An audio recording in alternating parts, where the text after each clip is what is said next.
असंख्य कार्यकर्ते, त्या असंख्य कार्यकर्त्यांच्या अथक परिश्रमाचा हा विजय आहे।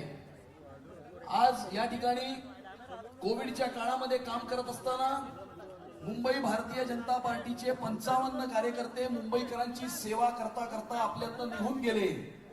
ज्या वेळेला काही लोक घरात बसले होते तेव्हा भारतीय जनता पार्टीचे कार्यकर्ते रस्त्यावरती उतरून या ठिकाणी मुंबईकरांची सेवा करत होते आणि मुख्यमंत्री ज्या वेळेला ऑनलाईन होते त्यावेळेला या महाराष्ट्राच्या जनतेचे अश्रू पुसण्याचं काम त्यावेळेला विरोधी पक्षनेते असलेले देवेंद्रजींनी त्यावेळेला महाराष्ट्राच्या प्रत्येक तहसील पर्यंत पोहोचून त्यावेळेला दिलासा देण्याचं काम त्यांनी केलं होतं।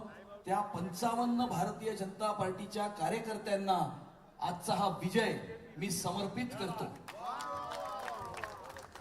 येणाऱ्या काळामध्ये मुंबई भारतीय जनता पार्टीला भ्रष्टाचार विरहित प्रशासन देण्याकरता, मुंबई शहराचा विकास देवाभाऊंच्या नेतृत्वामध्ये घडवत असताना मुंबई शहराची सुरक्षितता सुद्धा अबाधित राखण्याकरता भारतीय जनता पार्टी आणि महायुती येणाऱ्या काळामध्ये दिवसाचे 24 तास, आठवड्याचे 7 दिवस, महिन्यातले 30 दिवस आणि वर्षातले 365 दिवस अथक परिश्रम करेल अशा प्रकारचा आश्वासन आणि शब्द सन्माननीय मुख्यमंत्री देवेंद्र फडणवीस साहेबांना तुमच्या सर्वांच्या वतीनं मी देतो। आपल्याला अपेक्षित आहे अशा प्रकारची कार्यपद्धती येणाऱ्या काळामध्ये राबवून या मुंबईकरांचं स्वप्न साकार करण्याकरता आपण सर्व परिश्रम करू असा संकल्प आजच्या दिवशी आपण आज या ठिकाणी करूया।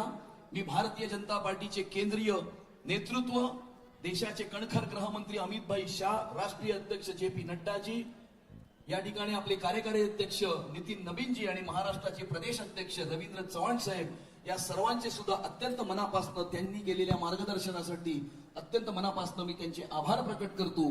आणि तुमच्यामध्ये आणि देवाभाऊंच्या मध्ये जास्त काळ उभं न राहता आम्ही थेट आपल्या देवाभाऊंना विनंती करतो की आपण या ठिकाणी जमलेल्या तमाम कार्यकर्त्यांना मार्गदर्शन करावं।